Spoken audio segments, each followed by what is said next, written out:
Welcome aboard DJ NewCC's AI train. Ever wondered why we use terms like the Near East, Middle East, and Far East?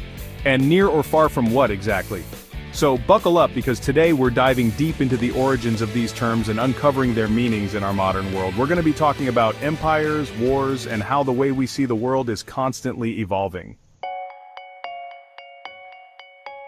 Our first stop takes us back to the 19th and early 20th centuries, a time when the world was vastly different from what we know today.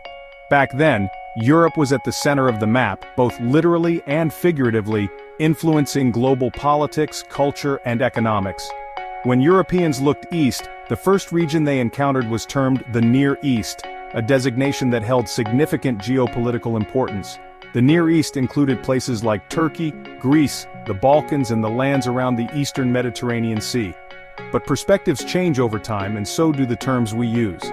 As we moved into the mid-20th century, the term Near East began to fade from common use, replaced by more modern terminology. The rise of global communication and transportation networks meant that the old European-centric view just didn't cut it anymore. The world was becoming more interconnected. Plus, the term Middle East started gaining traction, reflecting the shifting focus of global geopolitics, and we'll get into that in a minute. If the Near East is a term on its way out, the Middle East is its more popular replacement. This shift in terminology reflects broader changes in geopolitical perspectives and cultural understandings. Its rise to prominence is closely linked to the tumultuous events of the 20th century, particularly World War II. The conflict reshaped global alliances and power structures, bringing the region into sharp focus. During the war, the region we now call the Middle East became strategically vital. Control over its resources and territories was seen as crucial for military success.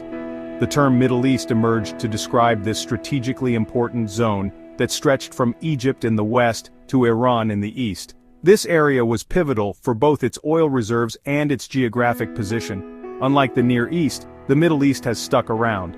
The term has endured through decades of political changes and conflicts, but its continued use isn't without its critics. Many argue that the term oversimplifies a diverse and complex region.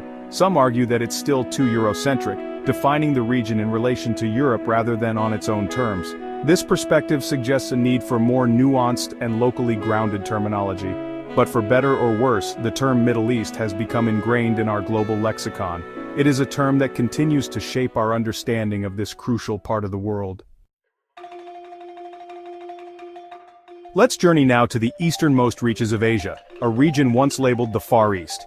This term, steeped in a sense of mystery and exoticism, was coined by Western explorers and traders.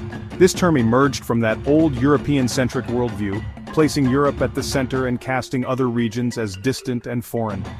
The Far East typically encompassed countries like China, Japan, Korea, and Vietnam, each with its own rich history and culture. But as the 20th century marched on, the term Far East began to fall out of favor. The region was no longer seen through the narrow lens of colonialism. The rise of independent nations in Asia after World War II challenged the old colonial hierarchies, leading to a shift in how the region was perceived globally.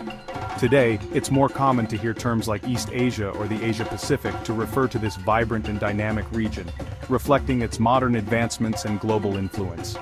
These terms feel more respectful, acknowledging the region's own identity and agency on the global stage.